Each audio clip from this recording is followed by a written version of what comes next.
Hi hello welcome to our channel. నేను మీ సిరి. ఈరోజు మనం చెప్పుకోబోయే కథ ధరణి కళ్యాణం పార్ట్ 78. ఇక కథలోకి వెళ్ళిపోదాం. కొత్తగా మన ఛానల్ని చూస్తున్నట్లయితే ఖచ్చితంగా సబ్స్క్రైబ్ చేసుకోండి.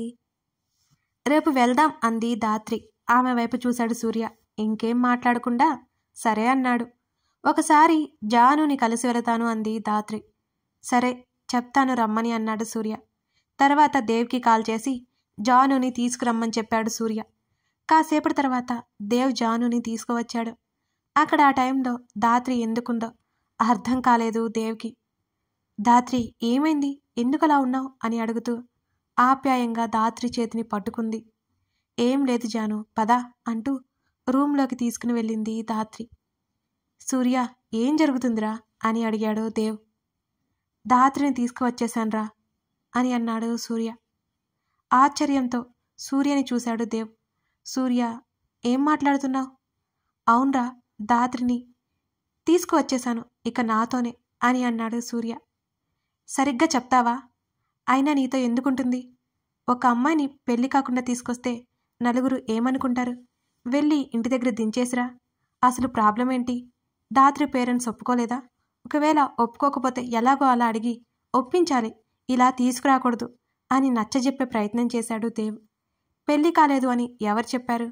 ధాత్రికి నాకు పెళ్లి అయిపోయింది అని చెప్తే దేవ్ వైపు చూశాడు సూర్య. దేవ్కి మాట రాలేదు. అలాగే సోఫాలో గోలబడ్డాడు. పెళ్ళి అవడమేంట్రా అని అడిగాడు కొంచెం సేపటి తర్వాత. అవును, ధాత్రి మెడలో అనుకోకుండా పసుపు తాడు వేసేశాను అని చెప్పాడు సూర్య.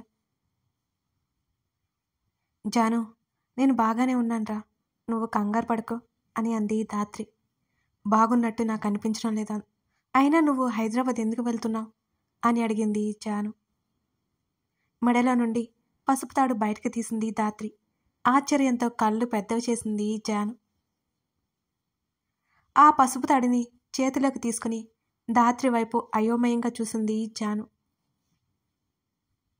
అందుకే సూర్యగారితో పాటు వెళ్తున్నా చిన్నగా నవ్వుతూ చెప్పింది ధాత్రి. పెళ్ళెప్పుడు జరిగింది అని కంగారుగా అడిగింది జాను. చాలా రోజులైపోయింది. జాగ్రత్త జాను, దేవ్ జాగ్రత్త. దేవ్ ఒంటరివాడు అనుకోకూడదు. దేవ్కి ఒకప్పుడు సూర్యగారు తోడుగా ఉన్నారు. ఇప్పుడు బాధ్యత అంతా నీదే. దేవ్ మీద ఉన్న అభిమానం, నీ మీద ఉన్న ఇష్టంతో చెప్తున్నాను. మీ ఇద్దరు పెళ్ళికి పిలవాలి మరి అని నవ్వింది ధాత్రి. ఆమె కళ్ళల్లో నవ్వు కనిపించడం లేదు. ధాత్రి ఇంకేం మాట్లాడలేదు. భయంగా అడిగింది జాను. నాన్నకి ఇష్టం లేదు, వచ్చేశాను. అయినా అప్పటి వరకు ఆపుకున్న కన్నీళ్లు ఆగలేదు ధాత్రికి. వెంటనే ఏడ్చేసింది. ధాత్రి ఆమె చేతిని పట్టుకుని పిలిచింది జాను. ఫస్ట్ టైం డాడీ మాట కాదని వచ్చేశాను అని వెక్కిళ్ళు పెట్టి ఏడుస్తుంటే వెంటనే ధాత్రిని హత్తుకుంది జాను. జాను భుజం మీద తలపెట్టుకుని ఏడుస్తూ ఉండిపోయింది ధాత్రి. ఆమెను ఓదార్చే ప్రయత్నం మొదలుపెట్టింది జాను. ఎప్పుడు అని అడిగాడు దేవ్ సూర్యని. జరిగింది చెప్పాడు సూర్య. ఓ గాడ్ అని తలపట్టుకున్నాడు దేవ్. నాకు చాలా కోపం వస్తుంది సూర్య నీ మీద. ఇన్ని రోజులు ఈ విషయం ఎందుకు చెప్పలేదు? ఎందుకు ఇలా మారిపోయావు అని అరిచాడు దేవ్. ఇప్పుడేమైందిరా? వాళ్ళు ఎంతకీ ఒప్పుకోవడం లేదు. ధాత్రిని నాతో పంపించను అని చెబుతున్నారు. ఇంకేం చేయాలో తెలియలేదు, అందుకే నాతో పాటు తీసుకొచ్చేశాను అని చెప్పాడు సూర్య విసుగ్గా. రేయ్, అంత ఆవేశం ఏంటి? అసలు ఎప్పుడో తాళి కట్టి ఇప్పుడు తీసుకురావడం ఏంటి? ఇన్ని రోజులు ధాత్రి పరిస్థితి ఆలోచించావా? ఎంత బాధను మోస్తూ ఉంది. ఈరోజు నీ కంగారు వలన నువ్వు భయపడి ధాత్రిని తీసుకొచ్చావు. తను మాత్రం నీ మీద ప్రేమతో నువ్వు చెప్పింది చేసింది, అంతేనా? కనీసం ఆ అమ్మాయి మనసులో ఏముందో కూడా నీకు తెలియదు అని గట్టిగా అడిగాడు దేవ్. అది కాదురా, అప్పుడు నేను ఆ పసుపు తాడికంతా విలువ లేదు అనుకున్నాను. ఈరోజు ఆ తాడును పట్టుకుని ధాత్రి నాతో వచ్చేసింది చూడు. ఆ పసుపు తాడు విలువేంటో అర్థమైంది. ధాత్రి బాధపడకూడదు అని తీసుకొచ్చాను. అక్కడ తనని కొట్టారా అని అన్నాడు సూర్య బాధగా. అది కూడా నీ వల్లే సూర్య అని అన్నాడు దేవ్. ఏం చేయనురా, నా మీద వాళ్ళకి నమ్మకం లేదు అని అన్నాడు సూర్య. ఎందుకుంటుంది? ఒకసారి ధాత్రిని పీటల మీద వదిలేసి వెళ్ళిపోయాం కదా, ఇంకెలా నమ్మకం ఉంటుంది అని అన్నాడు దేవ్. దేవ్ వైపు ఆశ్చర్యంగా చూశాడు సూర్య. నీకు ఈ విషయం ముందే తెలుసా అని అడిగాడు సూర్య. అని అన్నాడు దేవ్. నాకెందుకు చెప్పలేదురా అన్నాడు సూర్య బాధగా. చెప్తే ఏం చేస్తావురా అని అడిగాడు దేవ్. ధాత్రిని చాలా బాధ పెట్టానురా అని అన్నాడు సూర్య బాధగా. నిజంగా బాధ పెట్టావు. నీకోసం మీ ఇంటికొచ్చింది. ఈరోజు తన ఫ్యామిలీని వదిలేసి నీతో పాటు వచ్చేసింది. ప్లీజ్ తనని ఇప్పటి నుంచైనా సరిగ్గా చూసుకో అని అన్నాడు దేవ్. అలాగేనన్నట్టు తల ఊపాడు సూర్య. సాయంత్రం వరకు ఉండి వెళ్ళిపోయింది జాను. ఫోన్ మాట్లాడడం అయిపోయి రూంలోకి వచ్చాడు గగన్. తర్వాత రోజు అందరూ కలిసి గుడికి వెళ్ళాలి. ఆ విషయం ధరణి చెప్పమని మాలవిక కాల్ చేసి చెప్పింది. ముందే ధరణికి చెప్పడం మర్చిపోయింది మాలవిక. అదే విషయం చెప్పాలి అని లోపలికి వచ్చాడు గగన్. నాతో చీర కట్టిస్తా అన్నారు అంటూ గగన్ని చూసి కళ్ళు ఎగరేసింది ధరణి. ఆమెను పైనుండి కింద వరకు చూశాడు. డ్రెస్లోనే ఉంది.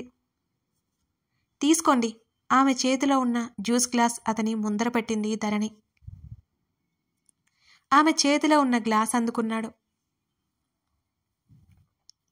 నువ్వు విన్నయ్యావన్నమాట అని అన్నాడు గగన్.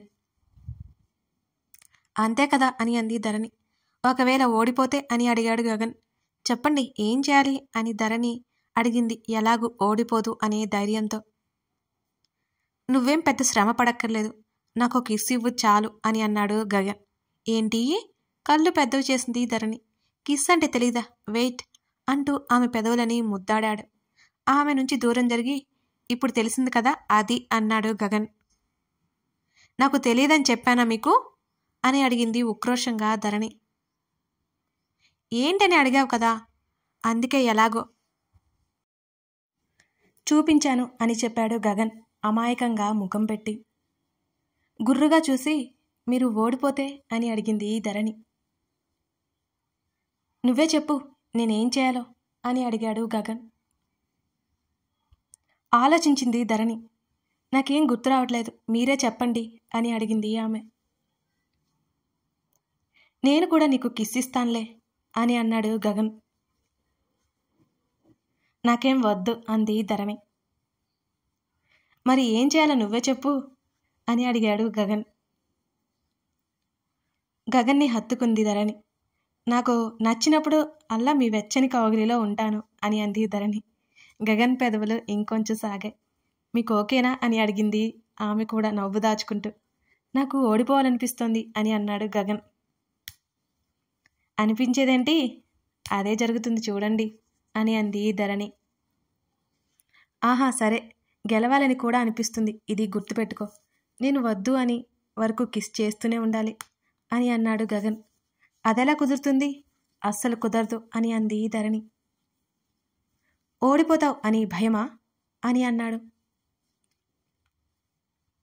అప్పటికే చీకటి పడిపోయింది.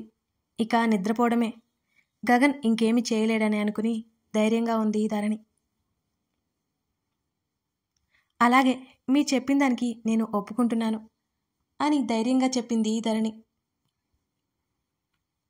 అలాగే స్వీట్ హార్ట్ అని జ్యూస్ మరో సిప్పి వేసి ధరణి మీద వంపాడు. అతని ఛాతీ మీద ఉన్న ఆమె అప్పుడు పట్టించుకోలేదు. జ్యూస్ వల్ల డ్రెస్ అంతా తడిచిపోయిందని గట్టిగా అరిచింది ధరణి. హేయ్, చూసుకోలేదు అని అన్నాడు గగన్ ఏమీ తెలియనట్టుగానే. అలా ఎలా చూసుకోకుండా ఉన్నారు మీరు? చాలా చలిగా ఉంది. గుర్రుగా చూసింది ధరణి అతని వంక. కావాలని చేయలేదు కదా అన్నాడు గగన్. ఏడుపు మొహంతో బాత్రూంలోకి వెళ్ళిపోయింది ధరణి. ఫ్రెష్ అయిన తర్వాత గుర్తొచ్చింది ధరణికి ఆమె డ్రెస్ కూడా తెచ్చుకోలేదు అని. ఏవండి పిలుస్తుంటే వినిపించుకోలేదు గగన్. ఏవండి ఈలోపే ఎక్కడికి వెళ్ళారు అని అరిచింది లోపల నుంచి. అయినా సరే రెస్పాండ్ లేదు. ధరణి నీకు బుద్ధి లేదే, ఎప్పుడూ అంతే, ఆలోచించకుండా వచ్చేయడమేనా అని తనని తాని తిట్టుకుంది ధరణి. ధరణి కమ్ ఫాస్ట్, నేను వెళ్తున్నాను బయట నుంచి అరిచాడు గగన్. ఏవండి ఆగండి అని అరిచింది లోపల నుంచి. 2 క్షణాల తర్వాత ఏంటో చెప్పు, త్వరగా నేను వెళ్ళాలి, మమ్మీ పిలుస్తోంది అని అన్నాడు గగన్ ఆ రూమ్ డోర్ దగ్గరకొచ్చి. అవునా, ఎందుకు అని అడిగింది అసలు విషయం మర్చిపోయి. ఏమో తెలియదు, మనిద్దరినీ రమ్మని చెప్పింది, నువ్వు త్వరగా వచ్చేయ్, నేను వెళ్తున్నాను అని అన్నాడు గగన్. అయ్యో ఆగండి, అతను ఎక్కడికి వెళ్ళిపోతాడో అనే కంగారుతో అరిచింది ధరణి. ఏంటో త్వరగా చెప్పు అని అన్నాడు విసుక్కుంటూ గగన్. పాపం పిచ్చి ధరణి, అతను నిజంగానే విసుక్కుంటున్నానని కంగారు పడిపోయింది ఆమె. అతని ప్లాన్ అని తెలియదు కదా. నేను డ్రెస్ తెచ్చుకోవడం మర్చిపోయాను, టవల్ కూడా లేదిక్కడ, తెచ్చుకోలేదు నేను, త్వరగా ఇచ్చేసి వెళ్ళరా అని అడిగింది ధరణి. ముందు ఏం చేస్తున్నావు అని అన్నాడు గగన్ కోపం నటిస్తూ. చేసిందంతా చేసి ఎలా తిడుతున్నారో చూడు అని మెల్లిగా గొనిగింది ధరణి. తలుపు కొట్టాడు. తలుపు కొంచెం తెరిచి చేతిని బయటకు పెట్టింది ధరణి. నీటి బిందువులు ఆమె చేతి మీద మెరుస్తుంటే గట్టిగా కళ్ళు మూసి తల విదిలించాడు గగన్. మార్చేసింది, ఎడిక్ట్ అయిపోతున్నాను. గగన్, యువర్ స్ట్రాంగ్ మ్యాన్ అని అనుకున్నాడు గగన్ తనకు తానే. ఏవండి మరోసారి పిలిచింది ధరణి. ఆమె చేతి మీద ముద్దు ఇచ్చాడు. వెంటనే చేతిని వెనక్కి తీసుకుంది ధరణి. తీసుకో అన్నాడు. బెరుగ్గా చేతిని బయటికి పెట్టింది. తర్వాత ఆమెకి డ్రెస్ టవల్ ఇచ్చి వెళ్ళిపోయాడు గగన్. బాల్కనీలో సోఫాలో కూర్చున్నాడు. అతని ఫోన్కి మెసేజ్ వచ్చింది. అది చూడగానే గగన్ పెదవుల మీద చిరునవ్వు వచ్చింది. అది ఖచ్చితంగా కన్నింగ్ స్మైలే. కాసేపటికి లోపలికి వెళ్ళిపోయాడు గగన్. చకచక రెడీ అయ్యి బయటకొచ్చింది ధరణి. బెడ్ మీద రిలాక్స్గా పడుకుని కళ్ళు మూసుకున్నాడు గగన్. ఏవండి, అత్తయ్య పిలిచారు అన్నారు కదా, నేను వెళ్ళిరానా అని అడిగింది ధరణి అతన్ని. అనవసర విషయాలు మైండ్లో నుంచి తీసేశాడు గగన్ ఆ కాసేపు. ఆమె చేతిని పట్టుకుని మీదకు లాక్కున్నాడు అతను. అత్తయ్య పిలుస్తుంది అన్నారు, మీరేంటి లేవండి అని అంది ధరణి. ఈ హెయిర్ నాకు నచ్చలేదు, ఎప్పుడు మన మధ్యలోకి వస్తుంది అంటూ అతని ఛాతీ మీద పడిన ఆమె బారు జడని వెనక్కి వేశాడు గగన్. నేనేం మాట్లాడుతున్నాను, మీరేం చెబుతున్నారు అని అడిగింది ధరణి. ఆమెకి గగన్ మాటలు తిక్కగా అనిపించాయి. మరి నేను బెట్లో గెలిచినా నువ్వు కోరినట్టే వార్మ్ హగ్ ఇచ్చాను, నువ్వేంటి ఓడిపోయినా సరే కిస్ ఇవ్వలేదు అని అన్నాడు గగన్. అప్పుడు అర్థమైంది ధరణికి. ఒకసారి తనని తాను చూసుకుంది. ఆమె చీర కట్టుకుని ఉంది. మోసం అంది ఉక్రోషంగా ధరణి. మోసమా, అంత మోసం నేనేం చేశాను అని అన్నాడు గగన్ కళ్ళు ఎగరేస్తూ. ఆమె చెంప మీద వేలితో రాస్తూ ఉన్నాడు. మోసం కాక ఇంకేంటి, అత్తయ్య పిలుస్తుందని అబద్ధాలు చెప్పారు, చీర నాకు ఇచ్చి వెళ్ళిపోయారు. తీరా అత్తయ్య పిలవలేదు కదా. అతని చేయి నడుం మీదకి చేరగానే వణికి గంతుతో చెప్పింది ధరణి. నిజంగా మమ్మీ పిలిచింది అని అన్నాడు గగన్ ఆమెనే చూస్తూ. అలాగే, అయితే ఇంకా ఇక్కడే ఉన్నారేంటి, వదలండి. ఏంటి, వెళ్ళి అడిగి వద్దాం, ఈ టైంలో పిలిచారంటే ఏదో ముఖ్యమైన విషయం అయి ఉంటుంది అని అంది ధరణి. రేపు మనం గుడికి వెళ్ళాలి అని చెప్పాడు గగన్. అవునా, వెళ్దాం అంది సంతోషంగా. ఇక్కడ కాదు అన్నాడు ఆమె మోమును ముద్దాడుతూ. ముందు చెప్పండి అంది కళ్ళు మూసుకుపోతుంటే ధరణి. చెప్పడానికి ఏముంది, నువ్వే బెడ్ గురించి ఆలోచించు, ఓడిపోయావు అని అన్నాడు గగన్. ఇంకా మర్చిపోలేదా ధరణి గొనిగింది. ఏ విషయం దగ్గర నుంచి ఏ విషయానికో వెళ్ళిపోతారు, నాకు అర్థమైతే ఒట్టు అని అంది ధరణి ముఖాన్ని చిన్నబుచ్చుకొని. నువ్వు చాలా ఇంటెలిజెంట్ ధరణి అని అన్నాడు గగన్. నిజంగానా మెరిసే కళ్ళతో అడిగింది ధరణి. హా, అన్నిట్లో కాదు, ఓన్లీ నా విషయంలో అన్నాడు గగన్. అదేంటి అని అడిగింది ధరణి మళ్ళీ అయోమయంగా. అదంతే అన్నాడు గగన్. సరిగ్గా అదే టైంలో గగన్ మొబైల్ వైబ్రేట్ అయింది. ఆమెని సరిగ్గా లేపి కూర్చోబెట్టి లేచి కూర్చున్నాడు గగన్. ఏమైందో అర్థమవక అయోమయంగా చూసింది ధరణి అతని వంక. కథ కొనసాగుతోంది. నచ్చితే లైక్ చేయండి. ఇంతకీ ఈ 3 పేజ్లో మీకు ఏ పేరు నచ్చింది కామెంట్లో చెప్పండి. Thank you for watching this video. మరో ఎపిసోడ్తో మళ్ళీ కలుద్దాం.